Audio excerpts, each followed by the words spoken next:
Welcome to the CANDID CONVO with Odweyo. Today I want us to delve deeper into the entire BBI and handshake issue. The basis, the origin, and how we came to where we are today. We all need to understand, and it's within public knowledge, that the reason why we had to have a handshake is because of the electoral injustices, the electoral malpractices that led to the disputed election in 2017. So BBI, as a result, is being sold as a document that is supposed to solve the electoral injustices that are always occurring in this country since the inception of multi-party democracy, with the exception of the 2002 elections.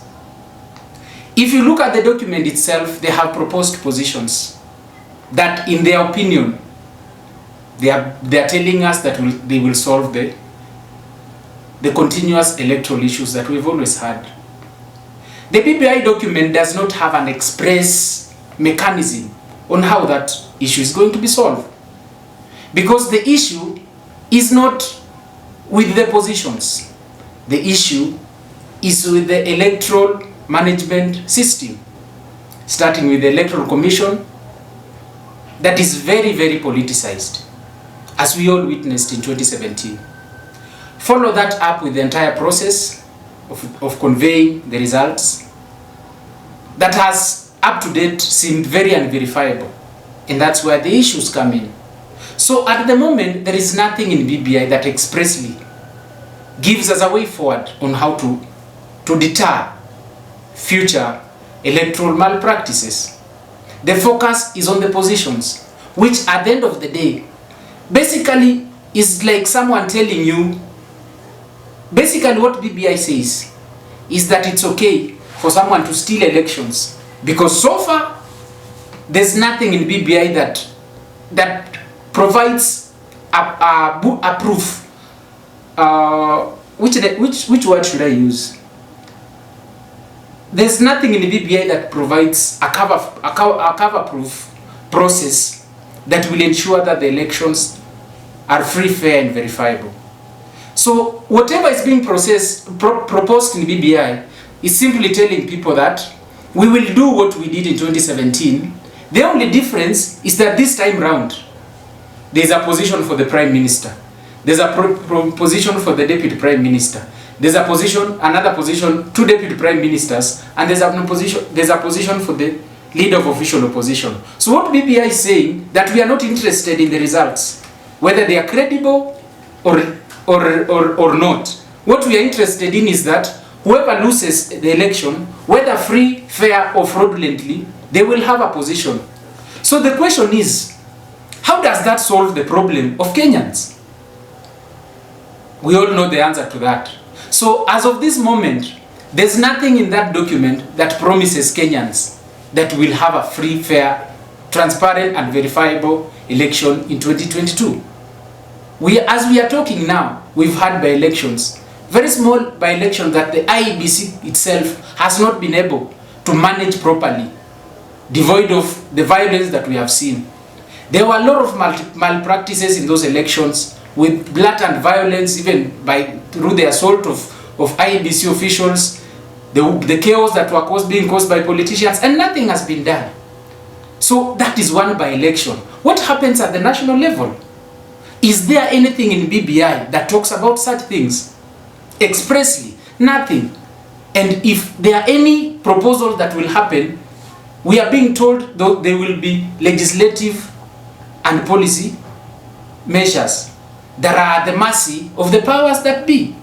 The same thing that happened will still happen, because as of the moment, whatever is being sold in BBI are just emotional whips that are just supposed to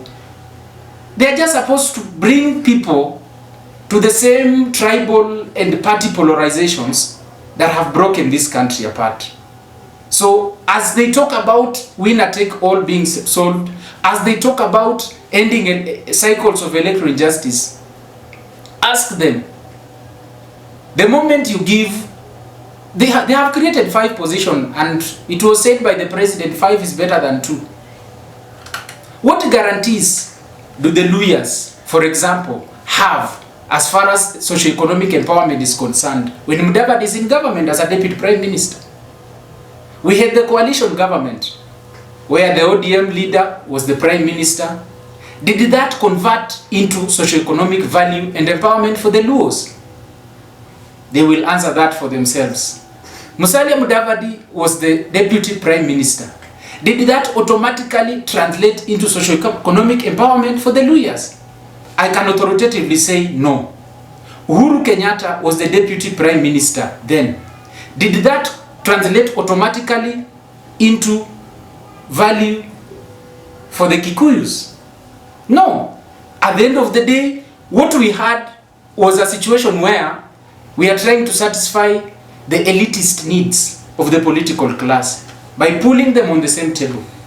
And lest we forget, there's no sane Kenyan, and I know Kenyans are not mad unless they have a known problem.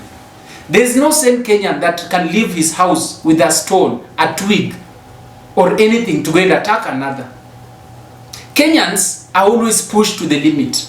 At the moment we are watching, the guns of war are being sharpened, everything. The country is being polarized. Nobody is talking about. It was witnessed in the by-elections. The by-elections are gone, no arrests, no serious prosecutions, no nothing. The same will be carried forward. We all know the country at the moment. There are those division drums that are being whipped every day. There are different parties, there are different coalitions. Every day we wake up to people pulling apart. The reason why people fight is because they are told to fight. And before they fight, these people hate division and all that is pumped into them for 5 years, like it's happening. Today we have the Tanga Tanga movement, we have the Kieleweke movement, we have others. All these groups are pulling in different directions. Everyone is celebrating as long as they are the most vocal ones. Come 2022, the hate, the divisions that are being pumped into people today will be manifested. Because all you need is that you've already polarized and charged up people. You just need like a simple light and the fire burns. Thank you very much.